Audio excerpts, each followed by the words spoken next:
Hello friends. अभी हमारा जो भी टॉपिक है वो चल रहा है पेरेंट्स और चिल्ड्रंस के बीच के रिलेशनशिप के बारे में।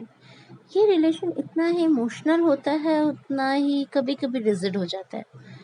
एक्चुअली हमारा जो चिल्ड्रन है वो अपनी ख्वाहिश, अपनी बातों को पूरा करना चाहता है, और चिल्ड्रंस हमारे उस चीज़ को समझ नहीं पाते जो उनके पेरेंट्स उन्हें समझाना चाहते हैं। ये होता है एक एज डिफरेंस के बीच का, जो एज डिफरेंस है उन दोनों के बीच का, उसका प्रॉब्लम, जिसमें ना तो गलती पेरेंट्स की है ना तो गलती चिल्ड्रंस की है। वो एक्सपीरियंस ले चुके हैं, अपना एक्सपीरियंस शेयर करते हैं।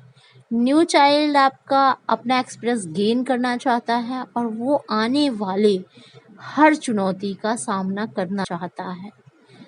पेरेंट्स उसे समझाते हैं कि ऐसा हो चुका है, आप ऐसा करोगे तो फिर ऐसा हो सकता है, लेकिन वो चाहते हैं कि वो ऐसा करें और वो अपने पेरेंट्स से ज़्यादा अच्छा करने की कोशिश करें, इसलिए वो ट्राई करना चाहते हैं। बट पेरेंट्स को लगता है कि मैंने ट्राई किया था तो मेरा लॉस हुआ, मैंने ट्राई किया तो मेरा इतना टाइम वेस्ट हुआ। तो वो भी सही है, क्योंकि वो बात बताते हैं। इट में भी पॉसिबल कि ऐसा चांसेस हो, लेकिन आप ये देखिए, हो सकता है आपकी कैपेसिटी, आपकी कैपेबिलिटी से ज़्यादा आपके बच्चे की कैपेसिटी और कैपेबिलिटी हो, इसलिए उसे रोके नहीं। एक ना एक ऑप्शन, एक ना एक अवसर, एक ना एक अपॉर्चुनिटी उसे देनी ही चाहिए, कि एक अवसर ऐसा दे कि हाँ बेटा आप करिए, नहीं होगा तो देखा जाएगा। अच्छा, ये बात तो हो गई एक नॉर्मल। अब जो मैंने जैसे कल आपको बोला था कि कोई ये फील्ड कई होती हैं, इंजीनियरिंग, मेडिकल, आईसीएस हुआ आपका, या जो भी है सीए वगैरह, आप उसकी तरफ चलते हैं। अच्छा, जब हम सक्सेस हो गए, सपोज करिए 12th पास करके मेडिकल लाइन में गए और हमने सीपीएमटी हुआ, आपका पीएमटी हुआ, या जो भी है, या आजकल जो नीट है वो हुआ, या फिर इंजीनियरिंग के लिए आपने आईआईटी किया, या फिर आपने कैट मैट गेट जो भी एग्ज़ाम्स दिए, या फिर आपने सिंपली ग्रेजुएशन, या आपने ग्रेजुएशन प्लस ऑनर्स के लिए अप्लाई कर दिया या ऑनर्स किया, या कहीं कहीं ग्रेजुएशन पीजी एक साथ कराते हैं, कहीं कहीं जैसे ग्रेजुएशन प्लस बीएड एक साथ 5 इयर्स का कराते हैं। तो ऐसे किसी न किसी कॉलेज के बाद मीन्स 12th के बाद आपने कुछ ना कुछ सिलेक्ट किया। सिलेक्ट के बाद आप वो कर लेते हैं, और उसके बाद आता है मेन कैरियर, कि अभी आप क्या करेंगे। अब क्या होता है, 12th के बाद ही हमारा कैरियर का जो सिलेक्शन है वो हो जाता है। उसी बेस पे हम ग्रेजुएशन की स्टडी जो है वो प्रिपेयर करना स्टार्ट करते हैं। अब नीट है, इंजीनियरिंग है, ये तो आफ्टर 12th ही होता है, वो भी ग्रेजुएशन ही है, लेकिन वो एक आपका क्या है कि वो लाइन आपकी एक कैचअप कर लेते हैं आप उसे, कि हाँ अभी यही करना है। अब आप जो लोग तो सक्सेस हो गए, आईआईटी मेंस दिया, पास आउट हो गए, नीट दिया, अच्छी रैंक के साथ पास आउट हो गए, आपने बाकी जो एग्ज़ाम्स दिए वो आप पास आउट हो गए, आपने कैट का एग्ज़ाम दिया, आप पास आउट हो गए। अच्छा, आप जा गए, अपने कॉलेज अटेंड किया, कॉलेज में आपने एडमिशन लिया और आप स्टडी करने लगे। चलो, उनका लाइफ तो अलग हुआ।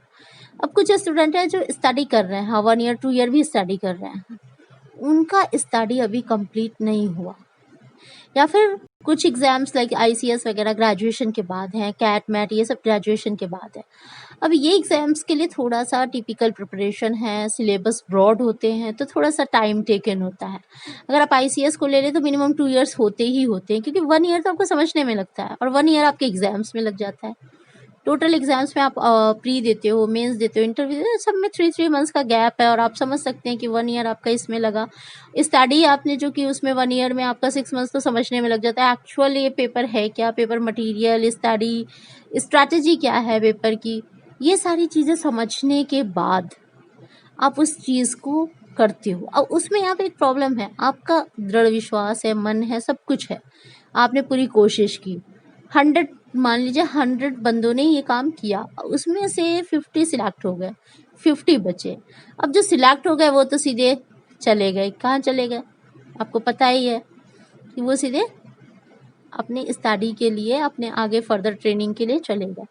अब जो बचते हैं जिनका सिलेक्शन नहीं हुआ, वो सिलेक्शन किए बॉर्डर तक आकर रुक गए, तो उनकी लाइफ एक अलग ही कश्मकश में रहती है।